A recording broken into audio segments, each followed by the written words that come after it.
Hello and welcome to Cocoa Pods, a podcast of the Birth Center for Natural Deliveries Foundation. My name is Dr. Bola Sogade.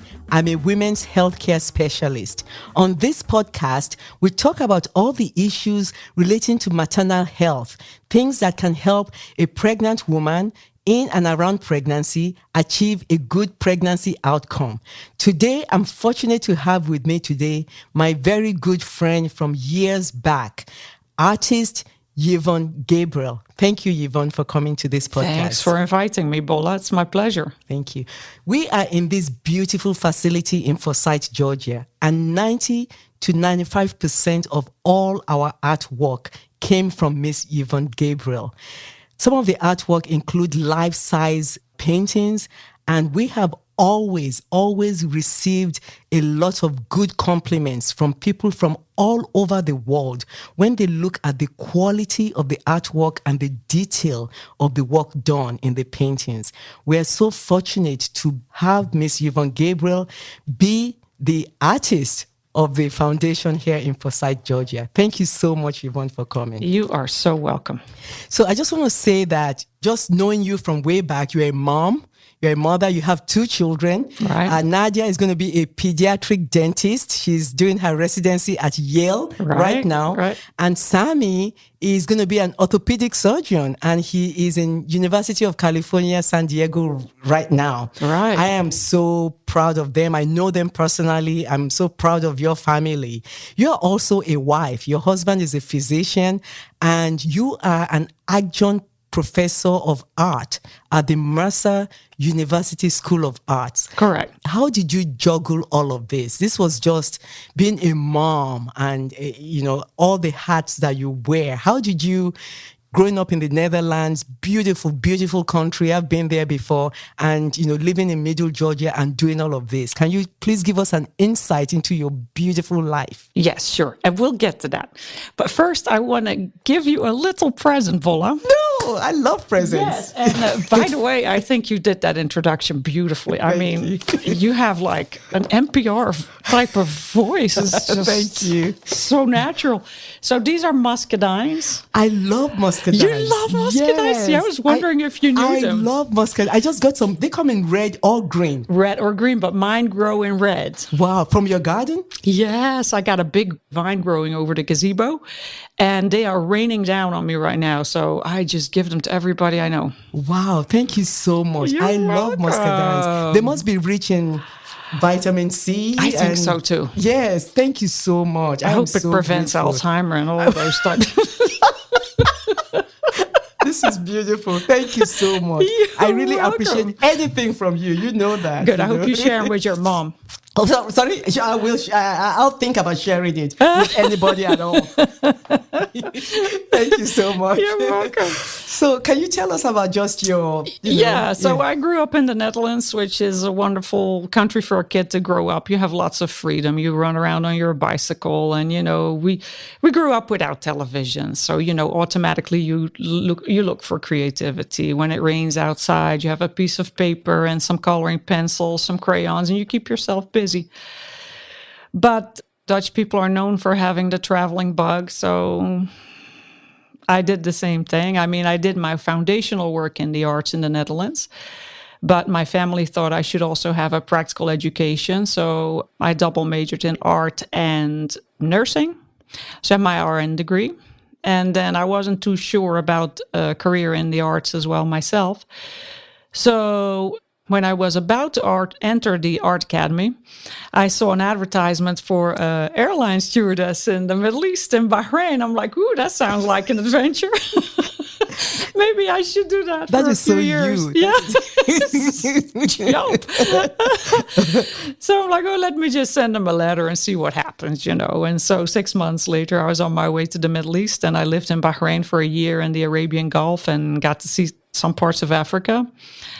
And of course, the Middle East, the Far East, some of Europe. I've lived in the Middle Eastern culture for a year, and it was amazing. I'm glad I did it. It derailed my artistic career a little bit, but hey.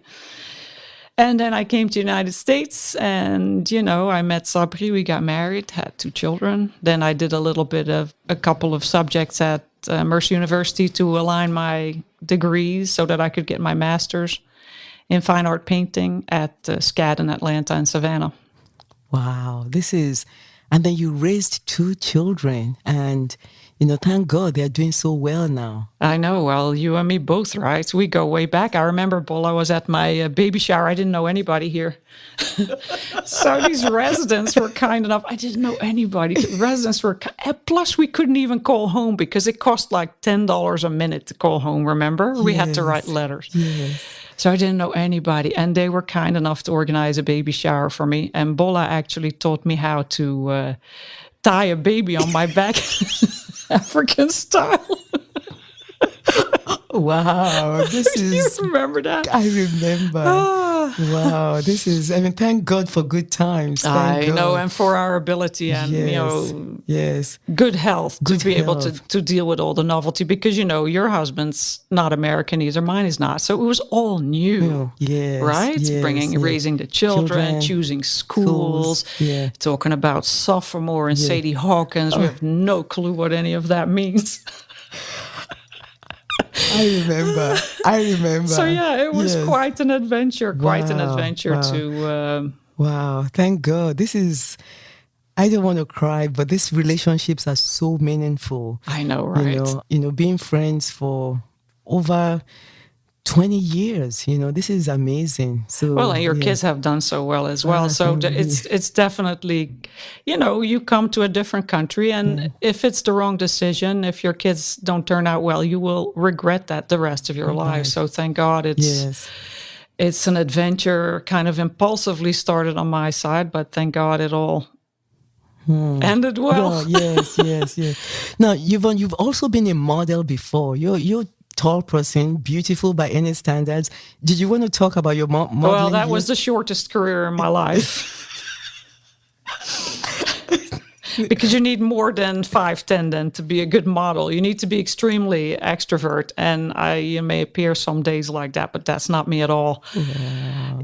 I was not comfortable with that at all. I'm not comfortable when people take pictures of me, so that was very short-lived, and it's very weird when people only judge you on your exterior. I wasn't used to that, and that was a very weird realization that, wow, this is just all about how I look. It doesn't matter what I'm thinking or what I'm saying. It's just, I wasn't comfortable with that. So, well, you'll always be that model to me. Always. Wow. But I want to talk about, you've done so much in this community, and I want to start with that. There's a Daybreak Center. Can you tell us about your involvement in the Daybreak Center? Sure. Daybreak is a day shelter for the homeless people in Macon. They can go there to stay out of the rain or out of the sun. They cannot spend the night there, but it gets very hot, and so the people can just spend some time there. They can get their laundry done there. They can use the computer there. There is now some medical care, some social care. Sister Teresa runs that place like a tight ship. Like the same Sister Teresa, or? Sorry? Sister Teresa. Yeah. Yes. Okay. So when Sister Teresa calls, I answer, because I was raised by nuns in the etc. But it's a wonderful facility. A lot of people volunteer there, and I got involved because, I'd like to volunteer, be part of my community. But soon, instead of serving coffee and stuff, I just found that my art was a better way of communicating with the residents, because I found that when I was drawing their portraits, which eventually is what I started to do, it was like an even exchange. It wasn't like me handing out something to them, which I wasn't comfortable doing, and then they have to be like thankful. I wasn't comfortable with that. But when I sat down and I asked them to draw their portrait, I felt like they were giving something to me, and I gave something to them because I would give them the portrait after the session. It was like an even exchange. And even though we did not really say much, because they have to sit still, they can't move their face talking or communicating with me or smiling, or they have to sit really still, and I have to stare at them. So there is some very indirect communication through art, but after a session like that for half an hour, it's like you've shared something, not with words, but there was some communication. We looked each other in the eye, and it was just something there that, because I'm not in a position to ask those people, what's your problem and how you're going to solve it. That's not I have no experience with that. I cannot do that. I'm not comfortable doing that. But they sat as a model for me, and I gave them the picture, and it was always a beautiful experience. And I always felt like we had a very meaningful interaction through that process.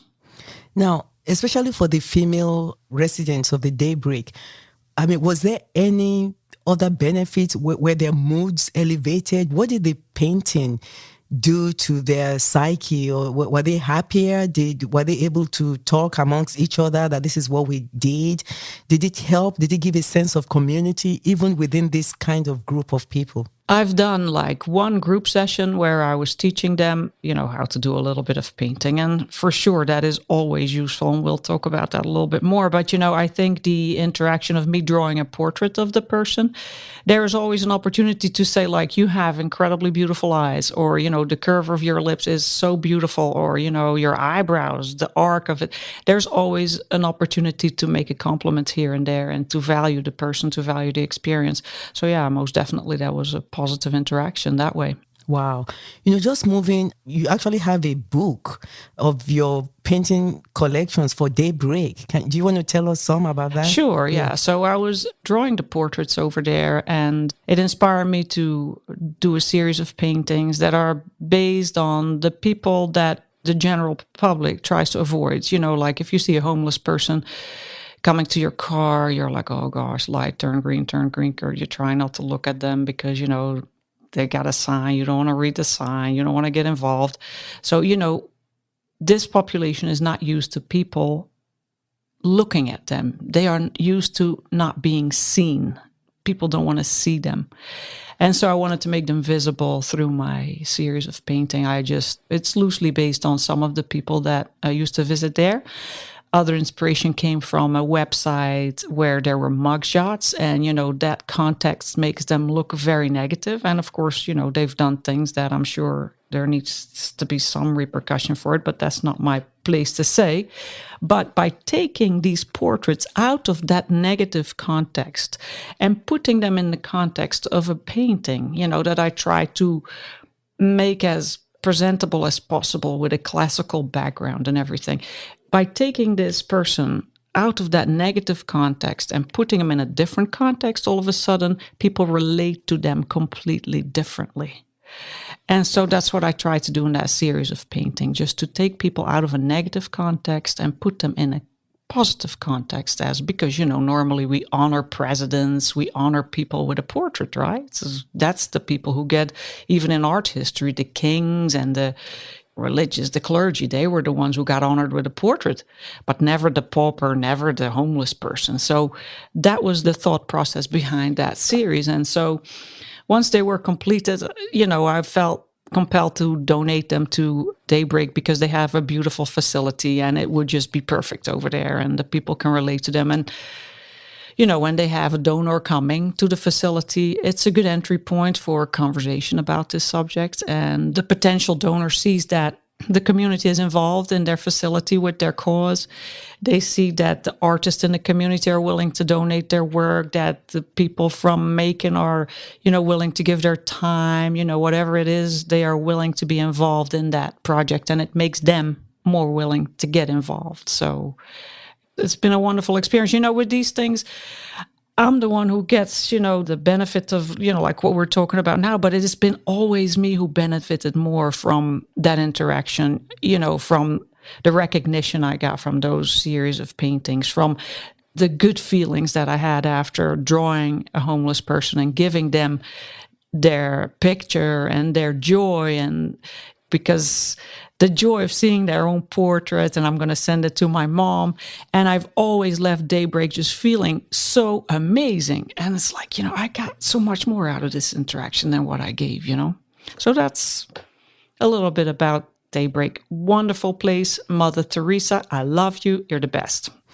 Well, thank you. And you're such a very humble person. You've painted presidents of universities. You've painted very high-ranking people. And just to know that you've also painted people like in the eyes of the world that are not so high ranking, that you've just done this amazing work all over, joyfully, happily. I mean, that just blows my mind. And just thank you for your work for the Daybreak Center. Thank you so much. I Oh, mean, my this pleasure. is just incredible, because just what you said, putting their faces on a portrait, on a picture, and they wanting to even send it to somebody else. Look at me, this is how I look. And we're talking about grown-ups and adults. Thank you for your work with that. Oh, my I just pleasure. want to make sure I say that. Oh, thank you, Paula. Thank you. you. When we talk about just looking at women and pregnancy and childbirth, I had, a lot of the students working with me, Miss Erin Fincher, do some research. Yes. As to, what could there be the benefit for art. And I had another student working with me, Mr. Elijah Hawkins, just talking about, it's not just the painting or the colors, it's other things like the photography, that women want in pregnancy. They want to memorialize that period of their life, and they actually do at times casts of their pregnant bodies and save it. Or they might do serial casts for different pregnancies, just to see how you, child, this is how you changed my body, or this is how your brother changed my body. I mean, so can you tell us, how could your work help just a woman in this phase of her life? Yeah, I mean, it's funny how that has all changed, right, Paula? Because when we were pregnant, we would wear something, a big tent. Because back then we tried to hide it. That's right. And now it's the fashion to wear something super tight. That's and right. make casts and have like Demi Moore pictures. Exactly. And, casts and photo shoots and everything. So yes, that has shoots. That wasn't changed. a thing then. No, photo shoots. No. So yeah, that has changed a lot. I think that in pregnancy, when you engage in art, I think when you are pregnant, a lot of things come at you, so many changes, so much information. You have to deal with your own hormonal changes. You have to deal with a changing body. You have to look at your future. Start looking at your partner different. Like, is he going to be a good father? Is he going to be a good provider? Do we have a good house? Do we have enough finances? So it can come with a lot of joy, but also with a lot of questions and a lot of, anxiety, and you get a lot of information, a lot of verbal information that you have to process, medical information that you may not always be able to understand in the moment when it's being given to you. You read as many books as you can about it, and it's all this written and verbal information. And I think art can give you a good break in that it can distract you. For example, when I was pregnant, I had the worst nausea. They have these paper mill factories in Macon. With the smell. Right? Yeah. The smell just got me going. And the more I thought about nausea, you probably know this, the more you start thinking about nausea in your pregnancy, the worse it gets. And the only thing that would distract me from it is just, not like making any big piece of art or something that was meant for fame or the Louvre, by no means. It's just getting a piece of paper and start doodling. Just start making marks, just even in a meditative way, just repetitive marks, that maybe slowly can turn into a pattern. And then, it just takes on its own life from there. And before you know it, you've been distracted for an hour and you didn't think about your swollen legs or the crib that needs to be put together or your stretch marks. You're just like, you've been just away for a little short period of time. You've just been taken away from that. And art really has the power to do that. Wow. So, apart from just doodling with a piece of paper and pencil, you could also add a splash of color, or you could actually draw something alone or in a community with a group of women. Oh, community is the best, especially if you would have like a group of pregnant women together and they can, share their experiences. And, we don't always have to talk. Talking is a tricky thing, it is our first means of communication. Art is a form of communication. Words are our first form of communication, but as you know, the most dangerous weapon is the tongue, right? And so for us, we have 3,000 thoughts a day, something like that. I may be wrong about that, but about that many. And for the thought to be processed to where it comes out in an acceptable form that doesn't offend anybody or that represents what you are thinking is very tricky. Very tricky. I may say something, you may not hear it the way I meant it. And so, if we are in a group and we have to talk, we can have even anxiety about it. A lot of people have anxiety about talking in a group. But if you do a common activity such as art, there is no judgment. There's no judgment about what you're going to paint. Nobody's going to say that's unacceptable. I'm going to reject you because of what you painted. There's no way. Everybody's going to say, oh, that's great. And this is so fun. And I like what you did. And, this is a more welcoming means of communication than is the verbal means of communication. Verbal communication there's a lot of traps there, a lot of danger there. But art is very welcoming. It's accepting. And it's safe. It's a safe medium of communication. And so if you put a group of pregnant women together, they can focus on their art, but you will see that gradually through commenting on each other's work. It's a nice introduction that leads the next time we meet to other questions, other communications, other conversations, exchange of information. And this is how community builds. Wow. You did talk about, anxiety, and just from statistics, about 1 in 5 pregnant women experience depressive symptoms, and 1 in 4 pregnant women experience anxiety symptoms. Of course. And, the most common mental health issue is anxiety, like anxiety related to pregnancy-specific fears, like, will my baby do well? Will my baby have a congenital abnormality? Will I be okay? Like you said, are my finances good? And different studies have shown how, I believe what you described is art therapy, how it can affect prenatal anxiety. So there are so many studies. Just for the record, there's a Swan and Foster study, Foster and Dorsey study, in which they talk about art, that it prompts women to be able to identify emotions that they might not be able to previously lay hands on. I think it's in that process of, just like you said, it can be meditative. Right. So it helps them identify emotions, and it can help prepare for childbirth. Another Swedish study showed that art therapy actually did reduce anxiety in pregnant women. So, if I were to get a group of pregnant women together and I was going to start some kind of art classes with them, what are some of the basics that you would want them to is it just a pencil and paper and do whatever? Or, okay, these are colors, do this within these lines, like I guess in your day-to-day classes, what would you start a beginner with? Well, I think that if you want to have a successful group that way, there needs to be repetition. There needs to be the knowledge that we are going to meet every week, and these women I am going to form a bond with, because I think a lot of, art is done together in a group. And so art provides the relief from the anxiety, but also the sense of community that you develop together, because I think a lot of women suffer in loneliness and, the lack of community here. And they need to be together. People need to be together so they can do something together, and they can start forming bonds and relay these fears to one another. And the other said, oh, I have that too. And, but don't worry about it, because, just go to Dr. Bola Sugati. She will take care of it. But this is how we exchange resources. It builds a sense of community. So there has to be repetition. There has to be somebody who says, is willing just to set up that program and give these women an opportunity to form a community with each other. So there are different forms of art. There's watercolor, there's... So you can have a stick and sand, and you can draw a picture in the sand. Art started like 40,000 years ago in the caves in France, and people just took a piece of clay and drew a bison on the inside of the cave. It doesn't take much.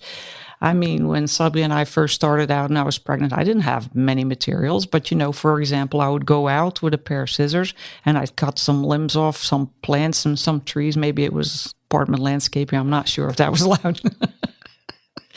But, I formed some little, flower arrangement, and that made me happy. Some people make jewelry, some people just, it doesn't take much. It doesn't require a lot of materials. Some people sell Christmas ornaments. I mean, everybody has a different talent, and you just need to dabble around in it and see what you like, which direction you want to pursue it.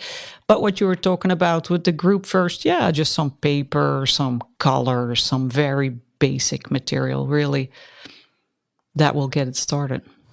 There has also been art expression in the form of graffiti. Oh. And I think it's beautiful. Every time and I might be in the minority in my thoughts, but every time I see graffiti, I take pictures because I say, wow, this is a different form of art expression. At times, it could be a nuisance in the places they were placed. Never. But what is how did graffiti art develop, and how is it different from, traditional just putting paper on ink and stuff like that? It goes back to the cave dwellers, what I was talking about. We have the fear of the white wall that is built into us. When we see a white wall, we want to put something on there. And so in urban settings, there's a lot of people who do not have access to materials, to art materials. It's expensive. Maybe there's no time in the family to provide those type of activities.